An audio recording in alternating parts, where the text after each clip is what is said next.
Okay, so we have seen till purchasing data. So today we will be looking into plant and storage data. Okay, so here you can see the plant and storage data. First one is the general data section. Okay, so in general data section, this is the base unit of measure. Now here you can see some other units also. Okay, measurement unit. So what is that? First one is a unit of issue. Let's say if you are receiving the material in a receiving or storing the material in kgs, let's say the unit of issue is a different than the base unit of measure or storing unit, so you can have a different unit of issue over here. Okay, so this is the how you are going to issue the material, in which unit you are going to issue the material. Let's say you are storing in boxes, or the let's say uh, base unit of measure is, let's say, boxes or cartons or something, or let's say if you are issuing in pieces or eaches or anything, so you can mention that unit of issue over here. Okay, how you are going to issue that one.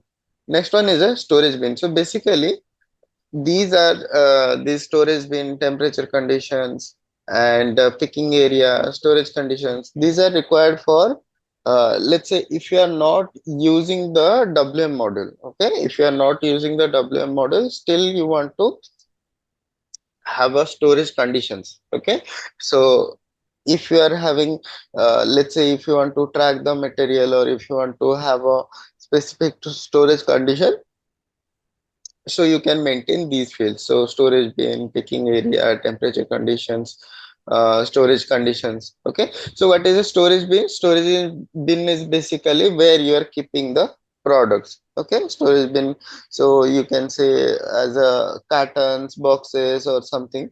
Let's say you will be creating a storage bin and you will be assigning that to here. Okay, picking area is basically from which area you can pick the products, or you can let's say there will be a pickup area will be there. Okay, so let's say in the warehouse there will be an area where you can pick the product. Okay, pick the product means, let's say there is a delivery. For delivery you need to pick a product, or let's say there is a production order. For that one there will be a production staging area will be there, so where you can pick the product. So that is basically your picking area.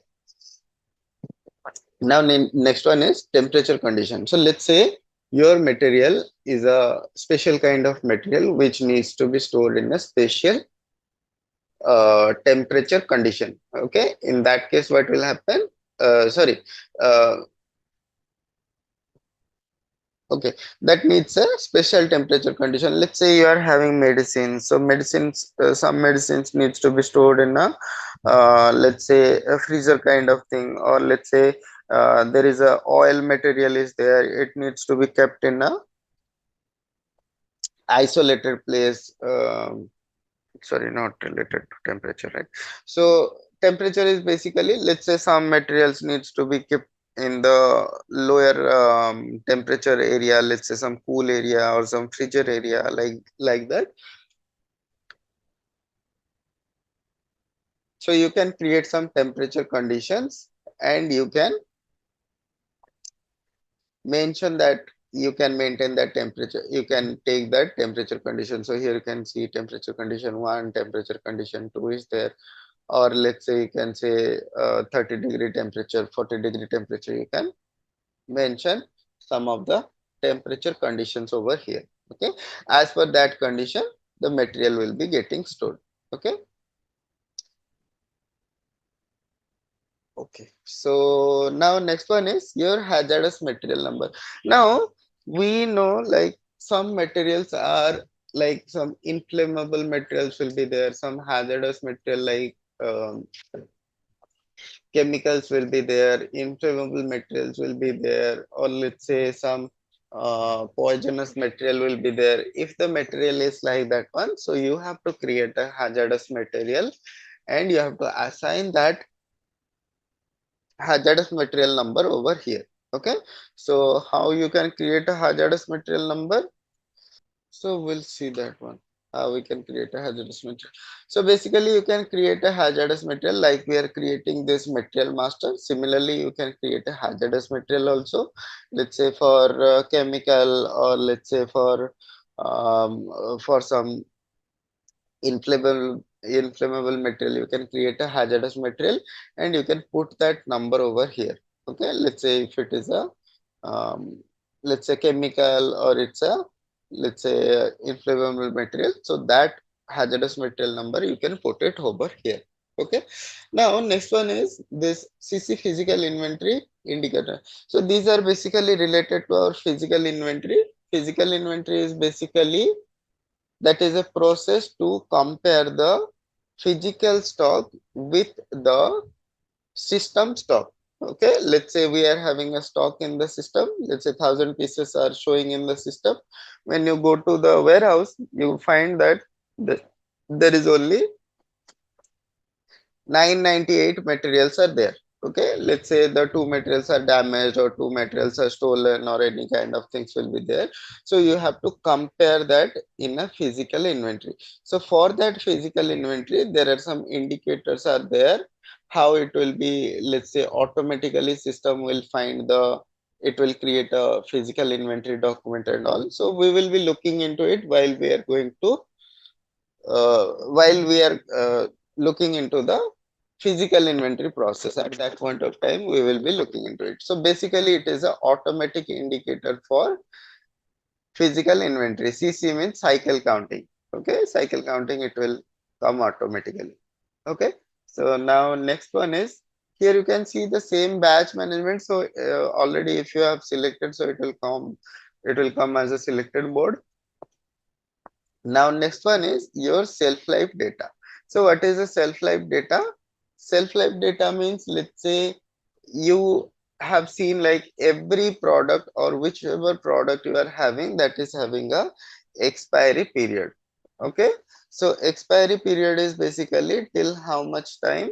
So there will be a usage will be there. Let's say you are having a food product, so food product will be expiring in 15 days or 13 days or 30 days, likewise. Let's say you are using any kind of electronics product that is having an expiry period of, let's say, 1 year or something like that. So you can maintain some of the shelf life data. Okay, so what are the shelf life data? So first thing, here you can see maximum storage period, how much time you can store that product. Okay, so what is the concept basically? So basically there will be a total shelf life. Total shelf life means, let's, there is a 1 year of the expiry is there. Okay, so you can mention expiry as a 1 year. Okay, so this is the period indicator for a slide. Here you can see days, dates. Here you can see day, month, week, year. So you can put whatever kind of thing you want to put over here. You can whatever indicator you want to take, let's say days or in months or in weeks, you can take it from here. Let's say I'll put in days, so I'll be putting total shelf life as a 365. Okay, 365 I'll be putting over here. Okay, now here, what will be the maximum storage period? Let's say this is 365, means I have to sell this product before, let's say, 3 months, 4 months, 6 months, or something like that. Let's say I'm using a medicine product, so medicine will be expiring in 1 year, right? So before that one, or before 6 months, or before 7 months, or before 8 months, I have to sell that product, or I have to move that product out of my warehouse before the expiry date, so that it will go outside of the market and someone can sell it and someone can use it. Okay, so basically I have to send that material outside of my warehouse in 2 months or 3 months. So what will be the maximum storage period? I will say maximum storage period is 2. Okay, not 2. I will say it is a 30 days. Okay.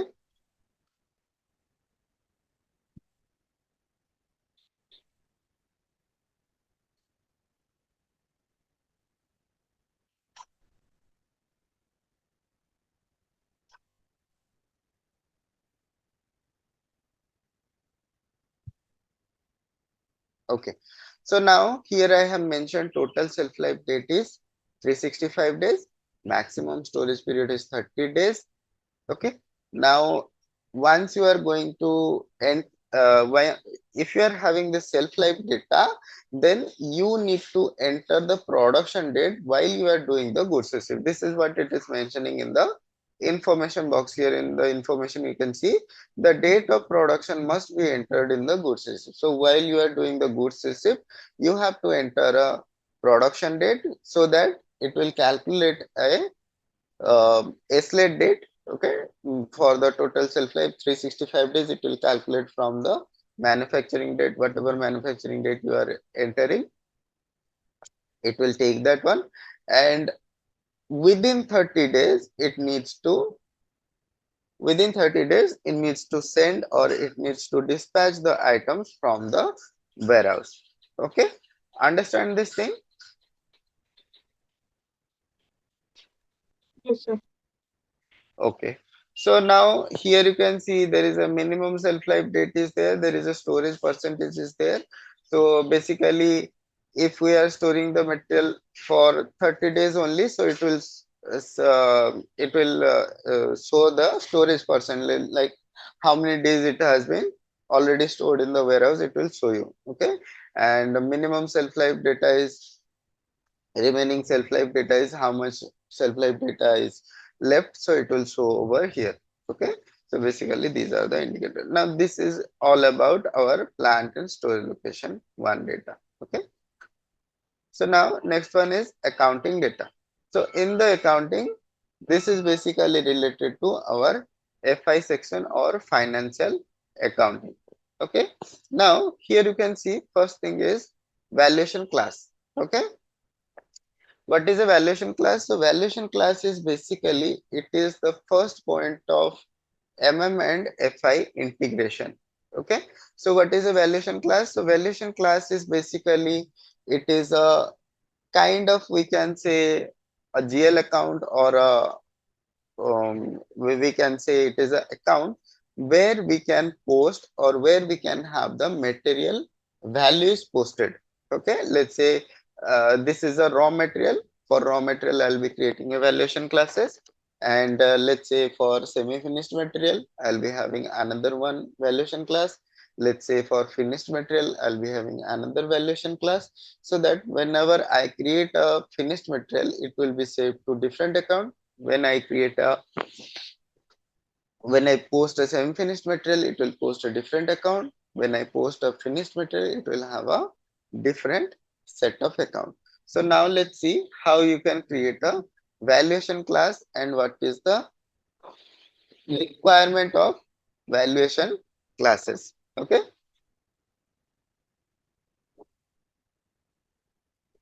So now to create a valuation class, we have to go to SPRO. Here we have to go to reference IMG. Here we have to go to material management. Inside material management, we have to go to valuation and account assignment. In the valuation and account assignment, we have to go to account assignment. In here, we have to go to account assignment without wizard. Okay. So here you are having defined valuation classes. Okay. I believe it is little bit okay. Let us come to this screen again. Okay, so that it will be helpful for you. So you have to go to SPRO. Okay, in the SPRO you have to go to material management. Inside material management you have to go to valuation and account assignment. Inside the valuation and account assignment you have to go to come to account determination. Okay, inside the account determination you have to come to account determination without wizard. Okay, inside the without wizard you have to go to define valuation classes. Okay, so now whenever we are coming to valuation classes, there are three sections are there.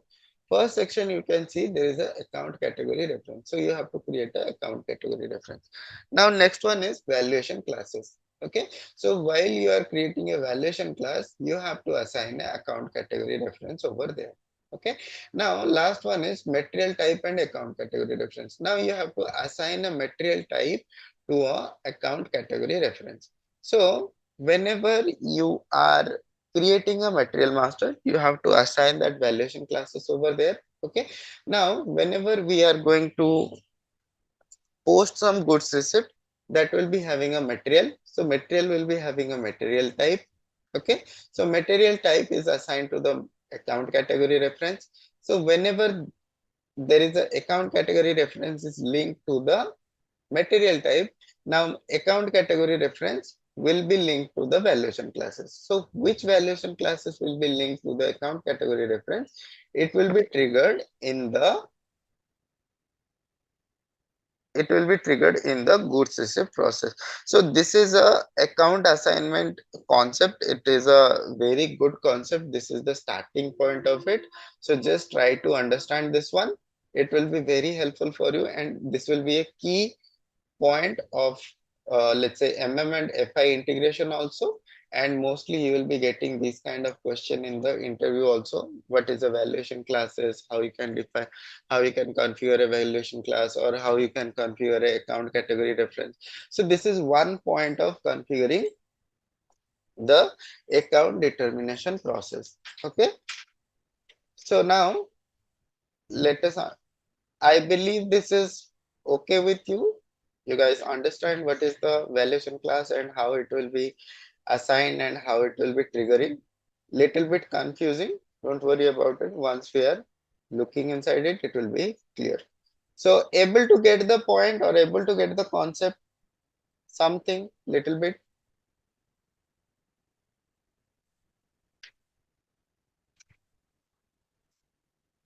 Anyone?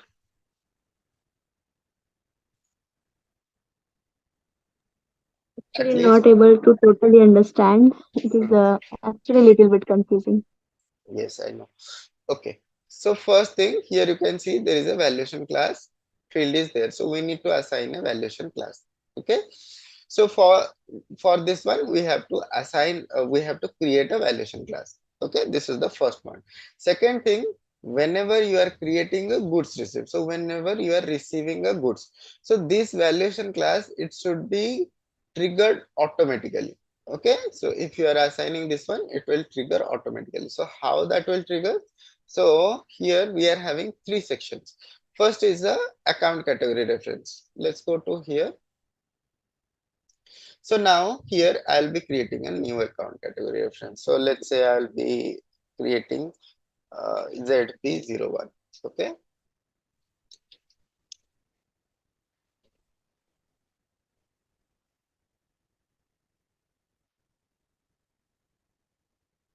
okay. So account category reference for raw material paper. Okay, I'm just giving a description. Just save this one. So I have created a account category reference. Now I'll go back. Now I'll go to valuation class. So here let's say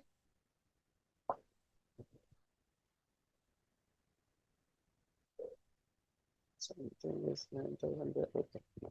So we'll go to new entries. Here we'll be creating a new valuation class. Let's say 9,000. Okay. Now here I'll be assigning the account category reference. What is ZP01? What I have created. Okay. Just enter this one. Now description you can maintain raw materials. Okay, so now I have created a valuation class. I have created a account category reference. Now I have assigned this valuation class to the I have assigned this account category reference to the valuation class category. Account category reference is nothing but a search strategy. Okay, it will search for the valuation class for the material. So now I have assigned this to the valuation class. Now when this will be triggered, now for the material, so just a second, okay. So here just try to understand. So here I am creating a valuation class. I have assigned a account category reference. Okay. So to find this valuation class, this account category reference will be required. Okay, system will need to have this account category reference so that it will find the valuation class. Now just save this one, go back. Now just go back, click on the material type and account category reference. Now here with my material type, let's say I'm creating here ROH type. Okay, so for ROH type, here you can see account category reference is 0001 is there. So I will change it to account category reference ZP01. Okay. So now if you see, before changing that one, if you see valuation class, you can see these valuation classes are there. 9000 series is not there. Okay. Now if I see the valuation class, it is showing only this one. Okay. Because it is assigned to the raw material, it is assigned to the 0001 account category reference. Just one second. Huh?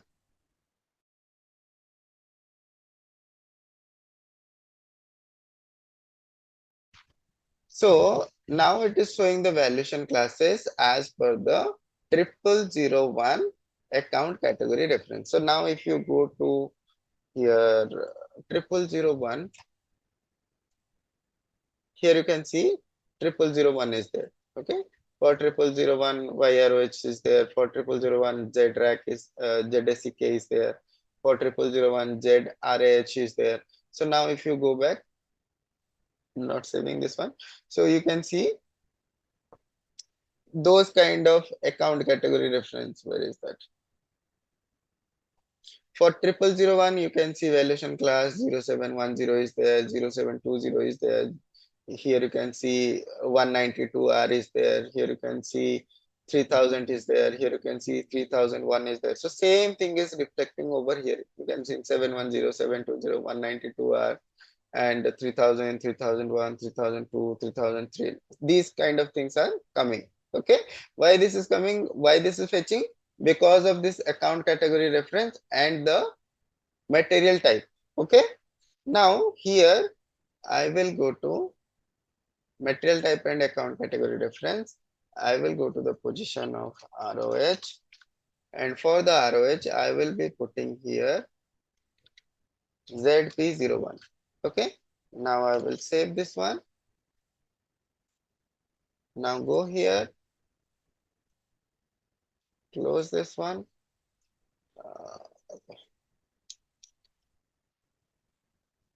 The data needs to be refreshed. Okay. So right away you will not be able to find. So now let's say IT10. Here let's say 0001.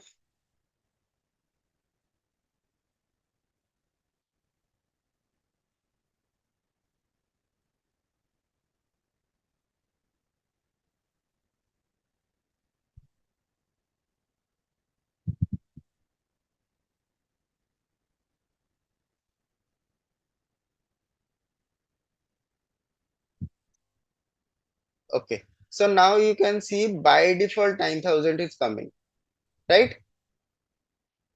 Now you can see by default 9000 is coming, and here it will having only one option 9000 because we have only created this 9000. So how this is coming? This is coming for our configuration what we have done over here. Okay. So what we have done over here, as per that settings only, it is coming in the material master. It is showing that valuation class. Okay. So here you can see, let me um, tell you this again, or let me explain you this again. So first thing is account category reference. So we will be creating a account category reference. Now we will be assigning this account category reference to the valuation class. Okay. Now we will be assigning this account category reference to the material type. Okay. So now whenever we will be creating a material type, or whenever we are going to post a material, okay, let's say there will be a GR will be there, or let's say there will be a material you are creating. So material will be created based on the material type, and whenever you post some document also, there will be a material will be linked to the material type. So material type is linked to the account category reference.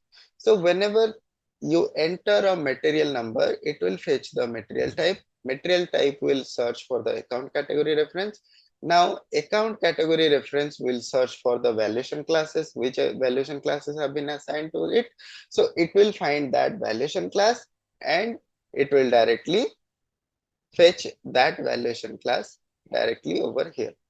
Okay, just a second.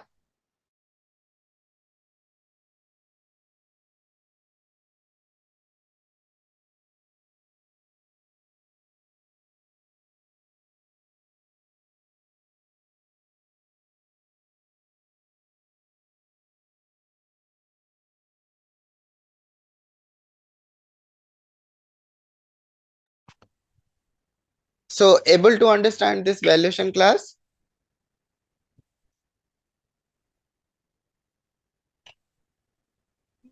Little bit Yes, clear, sir. little bit clear now, right? So valuation class is basically, this is the first point of MM and FI integration. So that is why it is an integration point, that is why it is little bit critical and it will be tricky to understand. So you need to understand this concept, what is a valuation class and how it is getting triggered. So valuation class in the coming classes, or while we are going to the goods receipt process, at that point of time we need to have this concept, plus we will be having some other concept of account category reference, like how the materials are getting material valuation will be stored into some GL accounts, or how GL accounts will be triggering. So it is a first part of it. Okay, so basically this is the valuation class. Okay, now here you are we are having one more point. Here we are having price control. Okay, so price control we have already seen in the material type. So there are two types of price controls are there. One is a standard, one is a moving average price. So if you are taking V over here, so V is a moving average price. If you are taking S, so S will be a standard price. So standard price will be, it will be, price will be staying the same for the whole period, like whenever the from the material creation to the end, price will be remaining the same. Let's say standard price I am giving here 10 rupees, means every time the price will be taking as a 10 rupees only. Okay, so let's say I'm receiving the product at a higher price or lower price, it will not matter, but the standard price, standard material price will be 10 rupees only. For all the time, it will be the 10 rupees. Okay, this is the first concept of price control. Second thing, let's say I am having over here, I am taking a price control as a moving average price. So mostly the raw materials and let's say some other materials, they are taken as a moving average price only. Why we are taking a moving average price? So that we will have a average cost of the material, so that it will be helpful for us to decide the material price for the finished product. Okay, so for this raw material I'm using to manufacture a finished product, so I'll be able to know like what is the average price of this material and what should be the price of the finished material. Okay, so this is basically the price control of V. Now if we are taking a price control of V, we have to uh, how the system will average the price. So let's say if you are taking a price control of let's say V. Okay, now my standard price is 10 rupees. Okay, now this is the starting point. I am taking the standard price as a 10 rupees. Now I have received 100 products at 10 rupees. Okay, so 100 products at 10 rupees means the standard price will remain as 10 rupees only. Now for the next lot, I have received 100 materials with a price of 12 rupees. Okay, now if I receive a material of 12 rupees, then what will happen? Total quantity will be 200. Okay, and the total price will be 200 into 100 into 10 plus 100 into 12. Okay, what will be the price? The total price will be divided by 200 and it will calculating a average price. So averaging, I believe you already know how to do average, right? So that price will show over here, what is the total stock, what is the total value, and what will be a moving average price. So it is basically total stock, sorry, total value divided by the total stock, it will calculate a moving average price over here. Okay, understood? Able to understand?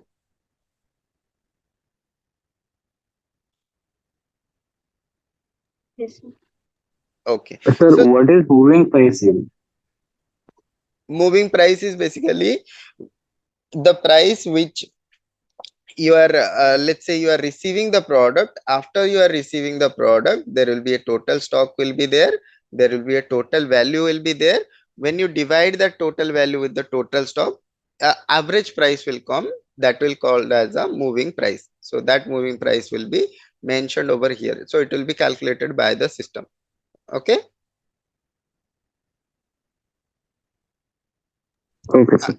Okay, so that is all about our material master. Now if we enter now, it is asking us to save us the material. So now if you click on yes, or you directly click on Control S, it will create a material. So now you can see material 500047 has been created. So now the material has been created. So similarly, you can create some different type of material, different material you can create. Okay, so this is basically the material master creation process, and these four departments are basically the standard, let's say, we can say these are the standard departments to have a material, um, to be working. To be working means basic data one you will be needing as a general data, and purchasing data you will be needing if you want to purchase the material, there will be purchasing data will be required. If you want to store the material, storage section one view will be there. If you want to let's say if the material is valuated, okay, there will be a price for the material, you need to have a accounting one section where we can maintain the prices and all. So these four departments are the minimum, okay, the minimum departments which are required to use the product. Okay, now apart from this product, apart from these four views, there are other views are also which in the real time system you might encounter or you might see, but basically these are related to other, let's say, department. Let's say this sales data will be maintained, or this sales data can be seen by the sales people. Similarly, this MRP views can be these can be maintained, or these can be let's say looked by the PP consultant. Okay, so similarly there will be warehouse people will be monitoring this warehouse management data. Quality management QM people should see the QM data, and there will be here you can see the WM execution and WM packaging. This is basically your EWM data. And accounting 2 is there, costing 1 2 is there, so costing 1 2 will be seen by the FI people also. Okay, so these are some different kinds of data. Basically our data will be purchasing side and the general plan data one. If in the real time system if there is some issue in the purchasing data or general plan data one, you can see, or you can just monitor over here. So in every let's say project, there will be a MDM or MDG team will be there, who will be having the access to change the material master. Other than them, there will be no one who can edit or who can maintain the material master. Okay, so you will be only able to see the material master, you will be only having the MM03 access. So here we are creating through MM01. So MM01 and MM02 access will not be there for the normal consultant. So sometime in the implementation project you might have the access, because sometime we need to create the material for some, let's say, sample data, sample material for the testing purpose. But other than that one, you will not be having the access for MM01 and MM02 access. In a support project, basically you will be having a MM03 access. Whatever things, if you want to change something in the material master, you have to request to the MDM or MDG team. Okay, master data management or master data governance team, to change the data. Okay, so we have seen this material master, because if you are facing some issues in the real time system, so you know that where is which field is situated, what is the work of that, how it is affecting, so that you can analyze this data. But we are not supposed to create any master data, and you are not supposed to write in your resume that you have created any master data or you have maintained any master data. If you are maintaining that one,